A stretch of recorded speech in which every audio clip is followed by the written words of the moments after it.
Hi, everyone. Welcome to Let's Talk About Skills, Baby.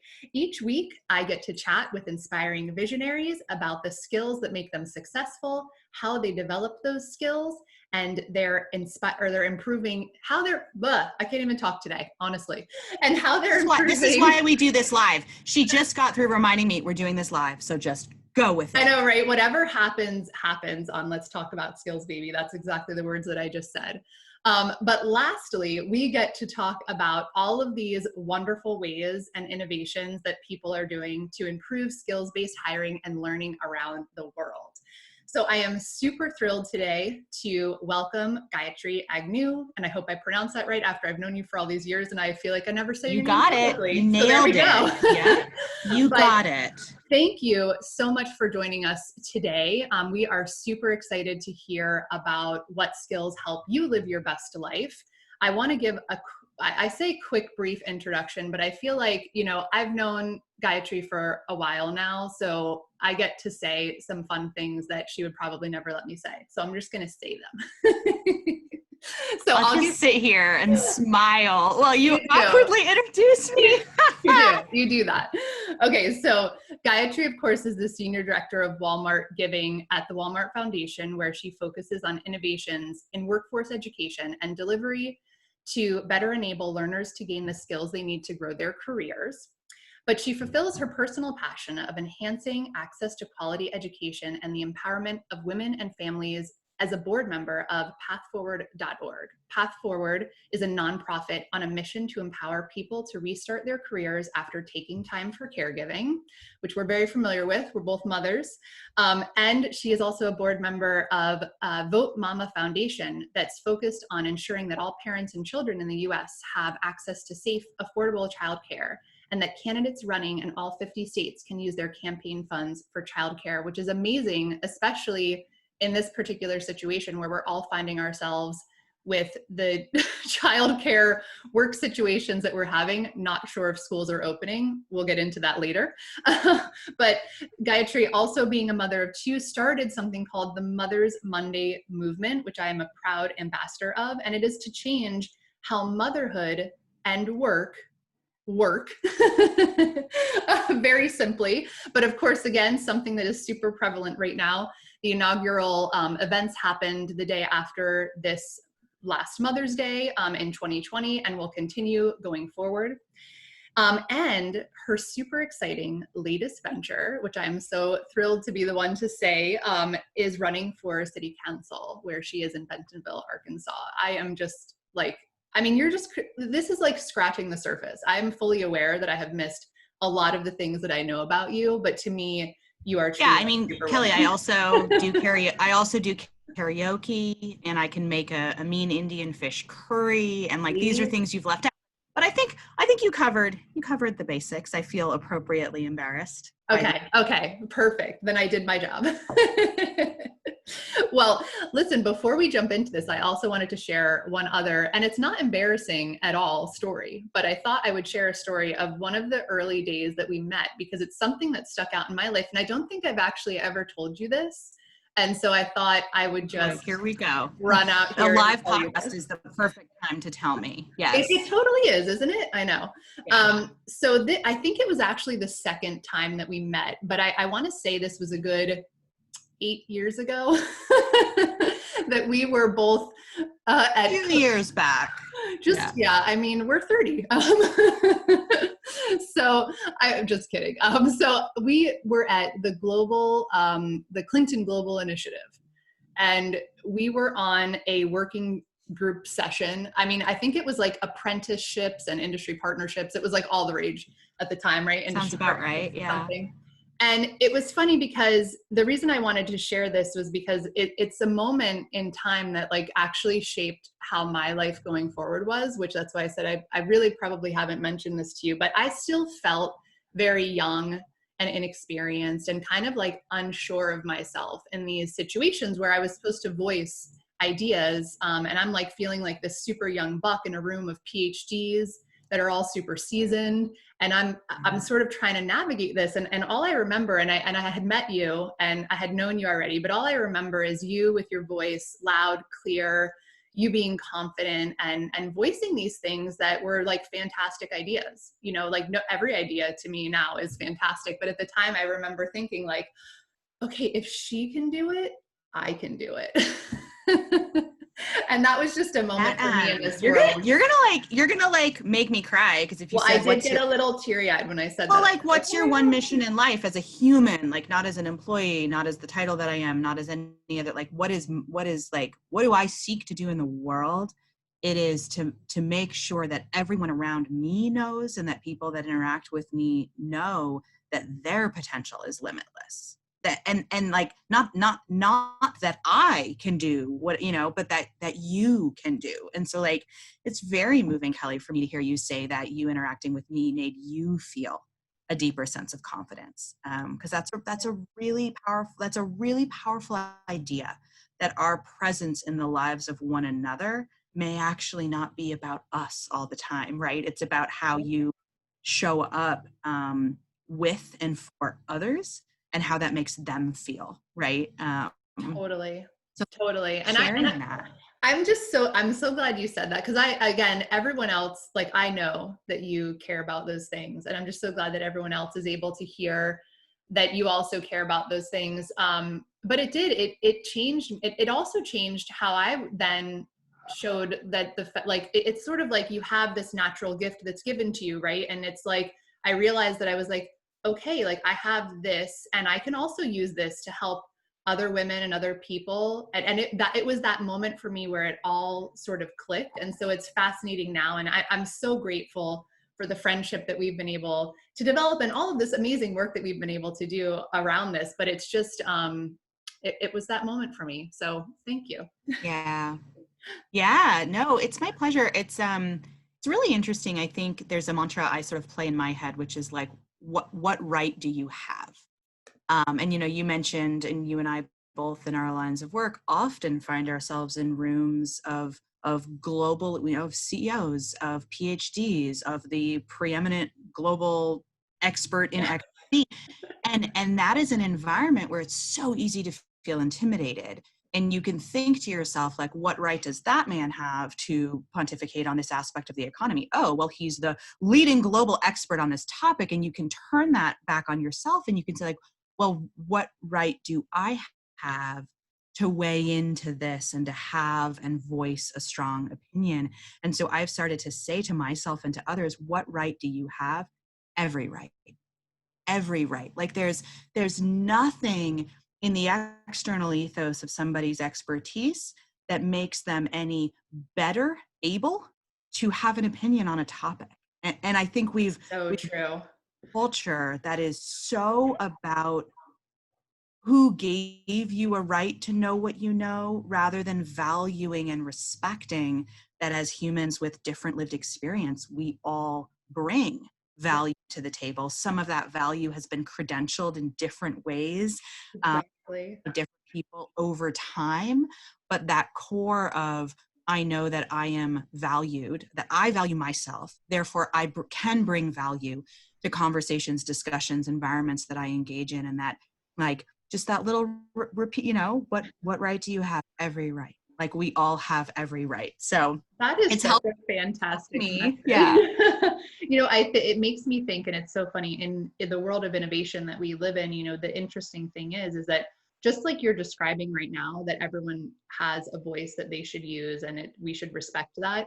It really is truly a necessity in innovation, because if we don't start hearing all of these things from people that have different backgrounds, I can't even remember the name of the book that talked about, you know, the era where in the Renaissance era, where they brought together all of these like amazing minds into one place to start to like foster different ideas. It wasn't just scientists, it wasn't just artists, right? It was like all of them brought together because they wanted to hear how all of those things meshed together. And so I think that is just a fantastic message. I want to take it back though, and I want everyone else to hear more about your journey and sort of your life, and how you've kind of come to this point, all of the things that you've done over this time, for everyone that doesn't know you.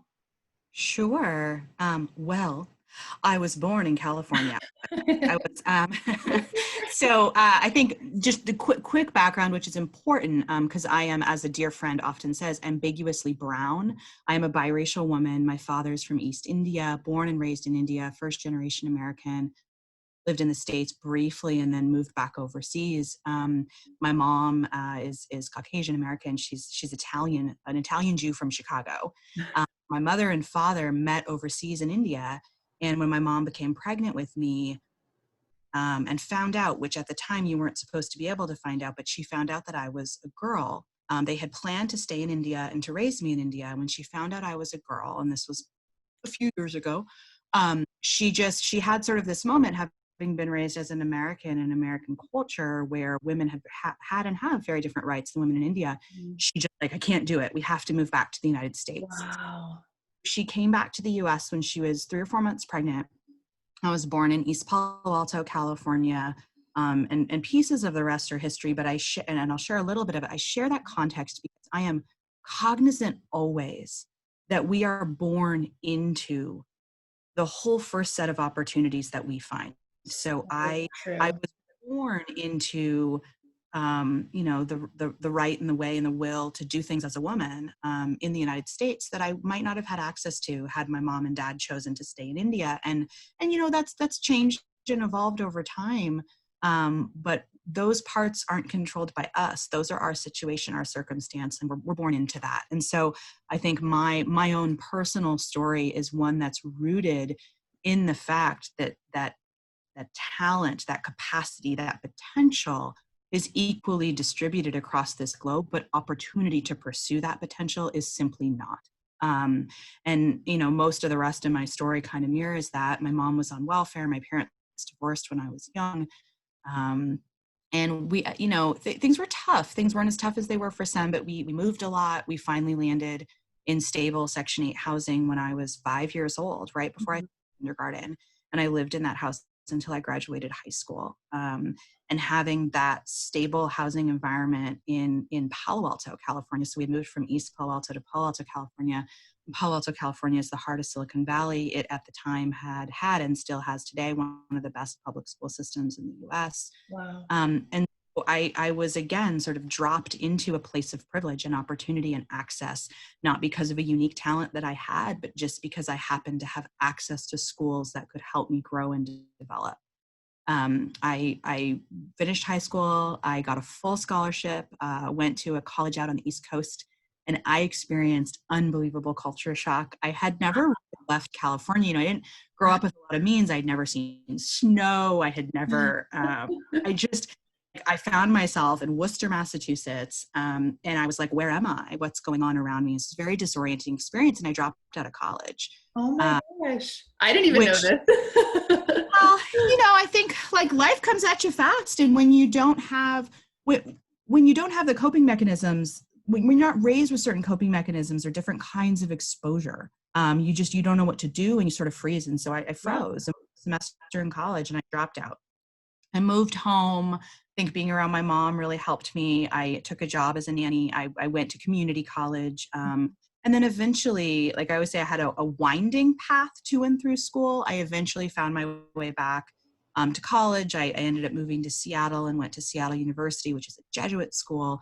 And the Jesuits believe that education is about the whole person. So it's about the mind, body, the soul, and your faith. And that holistic approach to education really served me incredibly well. And I was at a university on a very generous scholarship that was awarded to me in part because of my background, both my ethnicity and my gender. And so like, there's just this repeated pattern of an opportunity given, an opportunity given, an opportunity given again. And all of those experiences put me in proximity to kids and to students who felt every right to be where they were and to do what they did, and to teachers who saw me not as someone who came from a background different than my peers, but as someone who had infinite potential. And every time a teacher poured that energy into me, it kind of helped me stand up a little bit straighter. And so, I left. I was a poli-sci major. I love government. I love our civic process. I think it's My father was an immigrant to the United States, and I have a sense of other culture, and for all the flaws in our nation, and there are many, the Bill Clinton quote that there is nothing wrong with our nation that cannot be fixed, right, by what is right in our nation and democracy, just resonates deeply with me. And I've just butchered his quotes. I feel bad, but I think you know which one. I was poli-sci major. I left my undergrad and I went straight into campaign and elections work. I worked for the governor in Washington State for a while. I left her office to run a nonprofit organization, an AmeriCorps program that worked with kids and youth. And then from there, actually, this is an important bit in the story. I'll share it. I actually got fired from that job. Really? I did. I mean, I was totally, I just wasn't ready. I didn't have the competencies and skills that I needed at that time to be successful in that role. And so I was fired, which was very confusing for me because I'm a driven person. I like to do things right. And people who like to do things well and like to do things right don't like to get fired. So it was very jarring.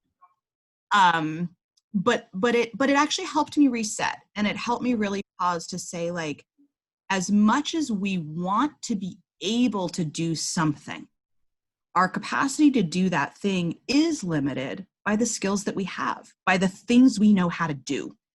So I did what anyone would do in that situation. I figured out a way to hack my way through an MBA. So I got a job at the university. And by working at the university, they paid for me to put myself at night. So I worked full time in the Career Center, connecting employers and students. And then I got my MBA at night. And I think the most of the rest is history. My MBA program was when I discovered a real love for the capacity of business leaders and of businesses to drive positive change within the world, and particularly within the American economy. So those are some of my puzzle pieces, how I find myself here and how I have learned to sit up a little straighter in my chair. That's amazing. And I really love that you share. Thank you so much for sharing sort of that, being born into this privilege, because I'm reading a book right now by Mickey Agrawal.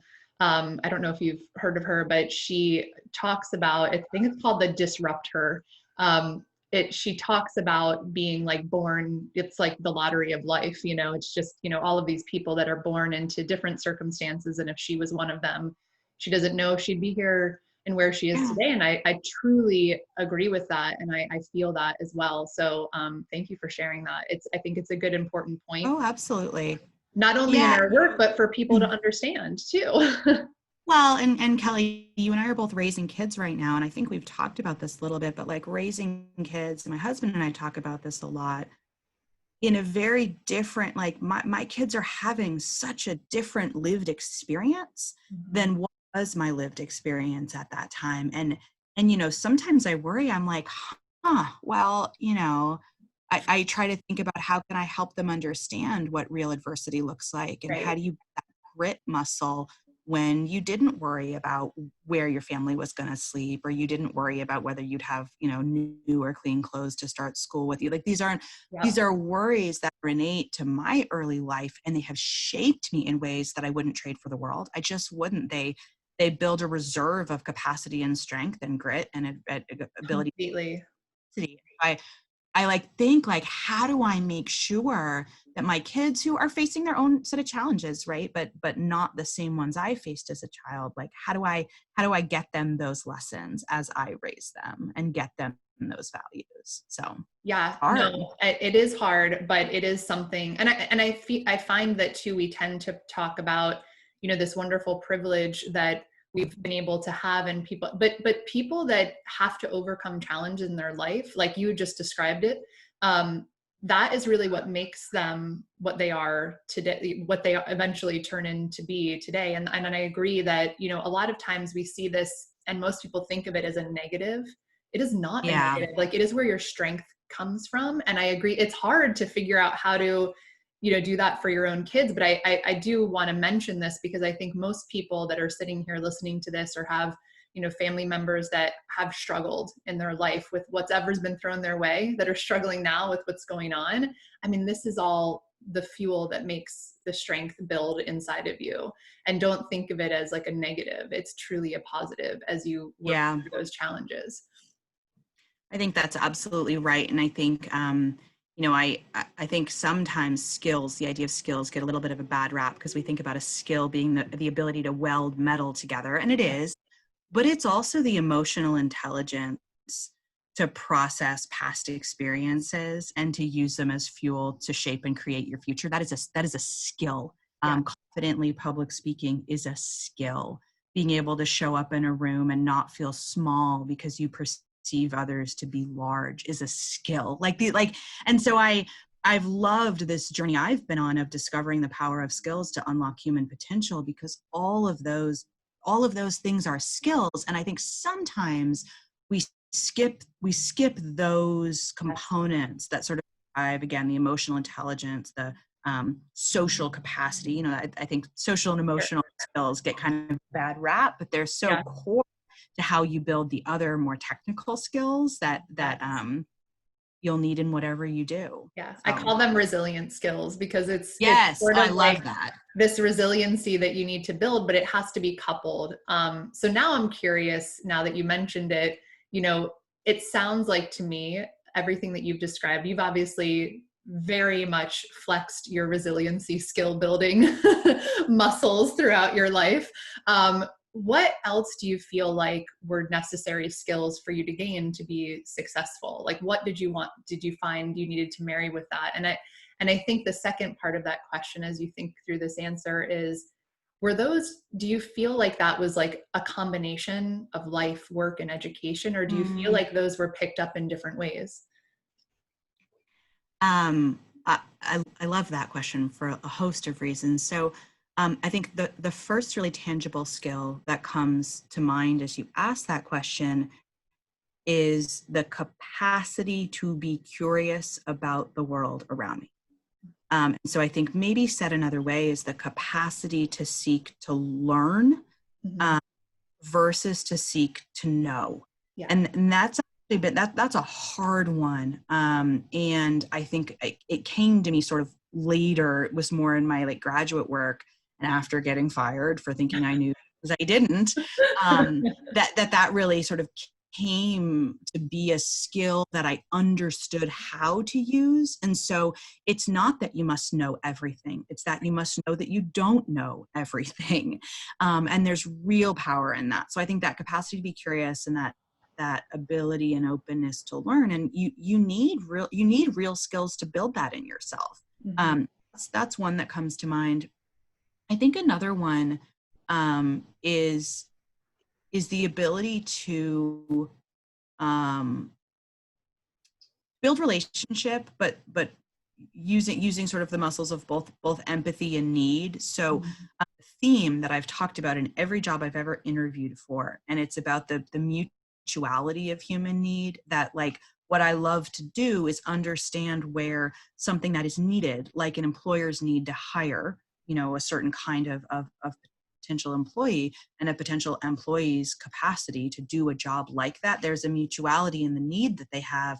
And so this process of connecting that employer and that individual, or the process of connecting the right therapist to the right patient, right doctor, to it's this constant quest to address the mutuality of need, rather than constantly feeling like you're moving through the world trying to sell people something, which can feel weird. Like I raised money for years as a political and a nonprofit fundraiser, and I never felt like I was trying to sell people something. I always said, like, I'm giving people an opportunity to invest in what they believe in, which I believe. And even today at Walmart, one of the things that drew me to work at Walmart was that I believe Walmart is solving a persistent social problem that our nation faces, which is access to affordable food and goods wherever you live in the United States. Like I really believe that. And so I'm driven by this mutuality, but it took me a while to learn what that means. And so I think there's also this skill of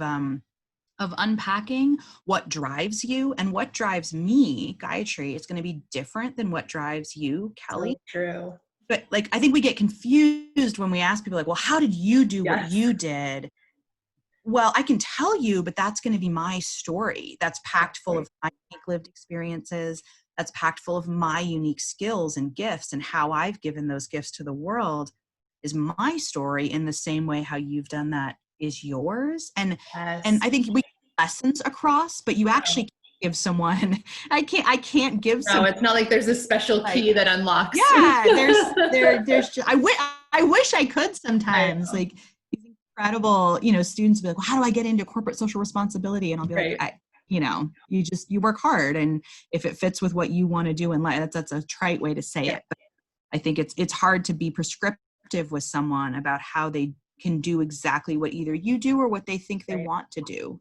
So, But that's why I think you mentioning that sort of like emotional capacity, because really like tapping in to yourself, and you know, like that we've been around now long enough to know the changes in our life, like children, all of these things, right? That it changes over time as well. Like there were things that I didn't even know that I cared about until I had children, yep, that I didn't even yep, know I cared about until I heard that my daughter has the gift of dyslexia. You know what I mean? Like I feel like it, and so if we don't live that emotional intelligence, like you said, like that skill is actually a super important skill when you think about it, because that's what helps navigate you in your life. And if you tap that skill and you're always curious and trying to solve those problems, you know, when you see a problem, instead of just, you know, going at it like the normal way, if you were curious enough to say like, oh, let's step back, let's look at this a different way. I don't know all the answers, right? Like all of yeah, those things, if you pull yeah. them together, that's really the magic.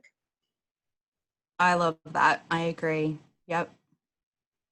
So let's get into like, I feel like always the meat of the discussion being what is like the new and latest in terms of skills innovations in your world.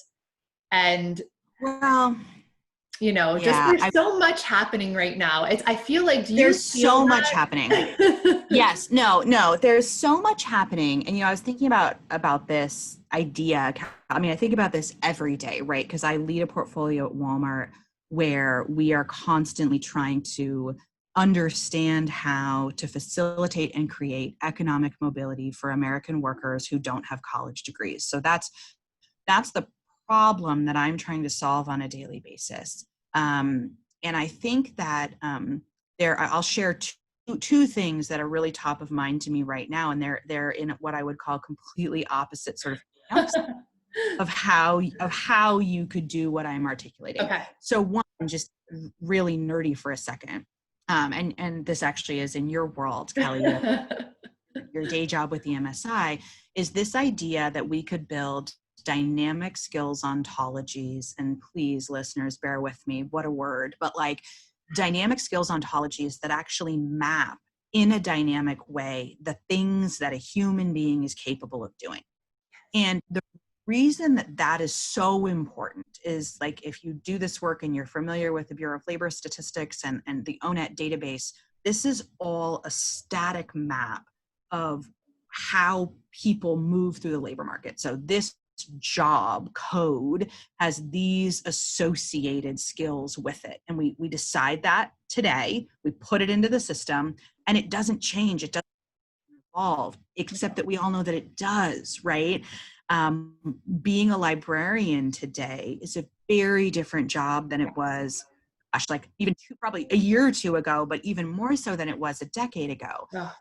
And so this idea that we could build with the technical capacity and capabilities that we now have a way to dynamically allow a job or a collection of skills that create work shift over time, and that we could share those across industries, across employers, is, I think it unlocks so much for the future of work and for the movement of human capital. So super nerdy, very technical.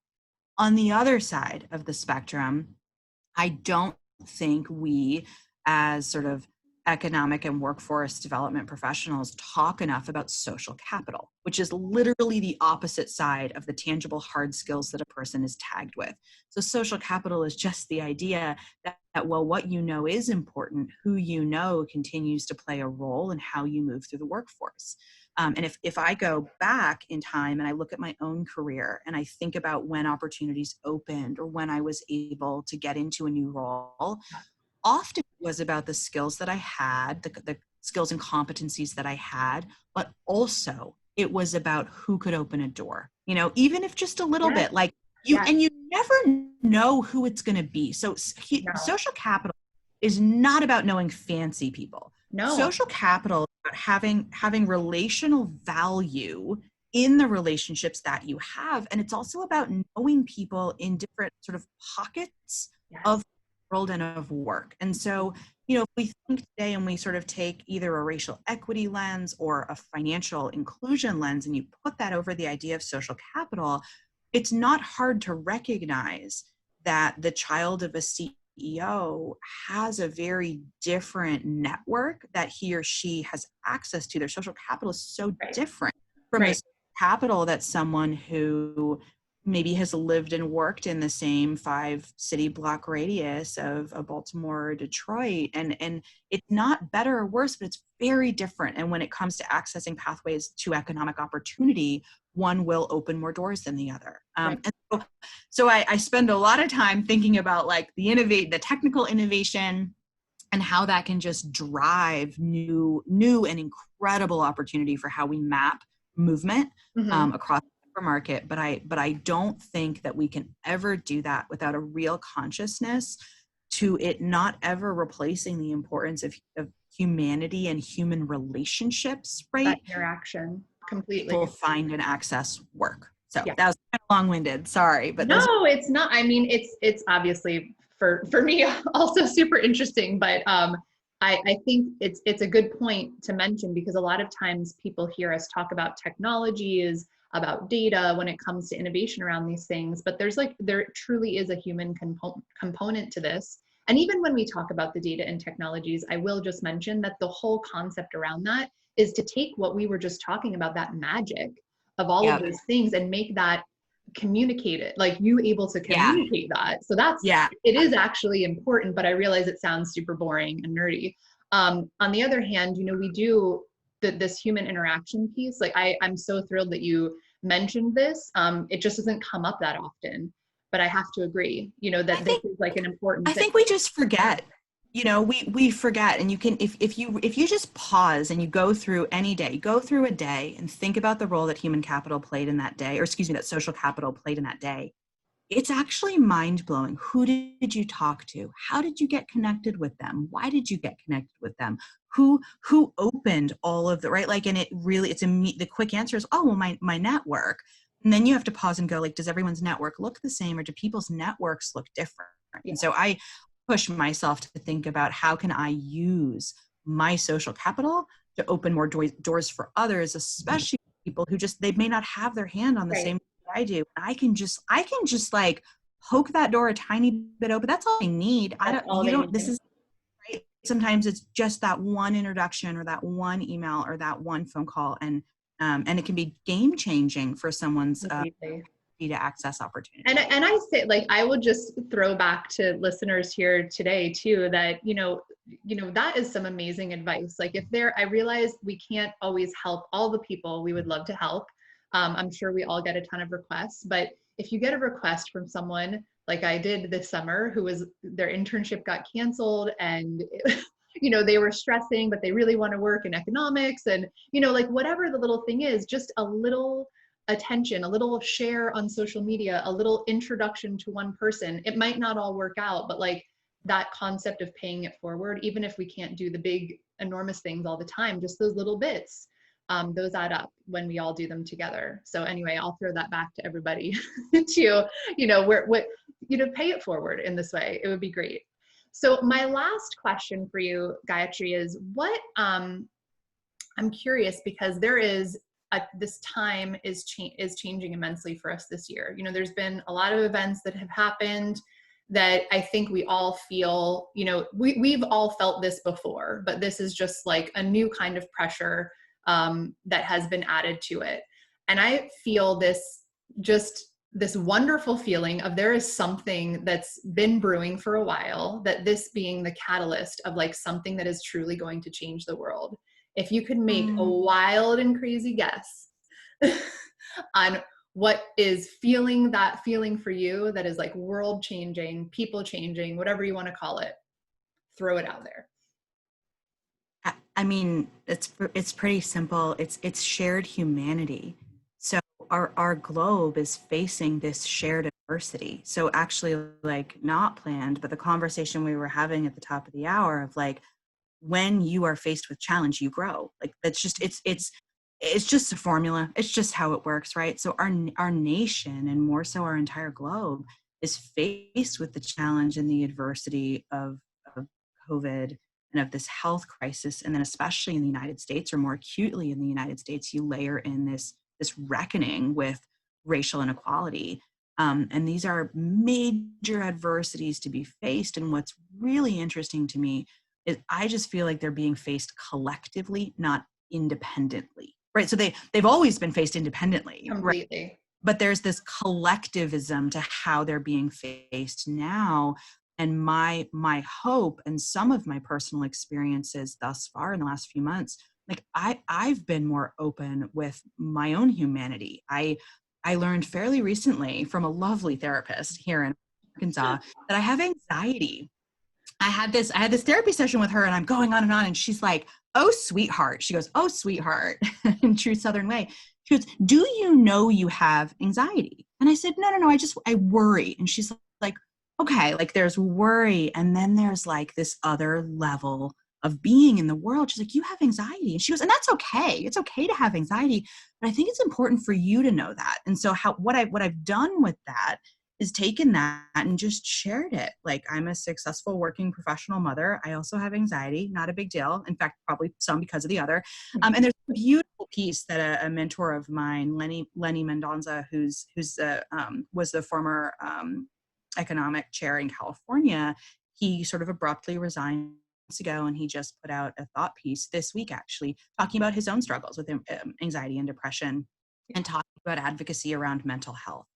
And when I read it, what I thought to myself was, I wonder if that story breaks without COVID as the backdrop for Right. how we interact as humans, right? Like, I wonder if some of these stories about the real impossibility of rearing tiny humans and maintaining day jobs on computers from home, I wonder if they break in the Journal and the Post and the Times like they have in the last couple of weeks. We're not for that.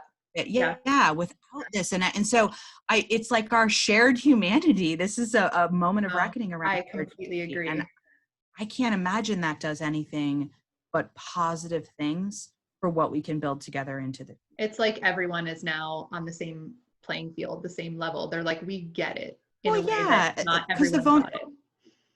well, the vulnerability is shared, right? And Yeah. I'm actually very clear that, like, we're not all exposed to and vulnerable in our physical health in the same way Sure. right now. We're absolutely not, but there is this shared fear, there's this shared anxiety, there's this shared external threat. And so, yeah, I'm genuinely a hopeful person most of the time, but I actually find myself being more hopeful in what feels like a darker time now, because you see all these glimpses of the beauty of our shared humanity. And Yes. just like, it keeps me moving forward. So That feels like the perfect last words for our podcast today. So I will wrap us up. You guys, thank you, first of all, Gayatri, for joining us today. This has my been pleasure. fantastic. I am so excited that you were here. And for anyone that's interested in following Gayatri, she's available on LinkedIn and Twitter at Gayatri Agnew. I'm going to post this for you all with the spelling of everything. If anyone is interested in joining the Mother's Monday movement or learning more information about that, which I truly hope that you are, I think this is not only for mothers, this is truly for parents. I just want to say that, even though I know we're mothers and we share our experiences and all that good stuff, all about parents, and that is available at mothersmonday.com. And for anyone that's interested in, really just helping and promoting people that are running for office right now, let me know. And I will connect you to the right people. I am available on, as you can see it, wherever I'm pointing here, on like these things here, Instagram, LinkedIn, or Facebook at Kelly R. Bailey. Thank you all for listening in today to Let's Talk About Skills, Baby. I would love any feedback or suggestions, some ratings, some all that good stuff, and you can listen to us anywhere podcasts are available. Hope you all have a wonderful day.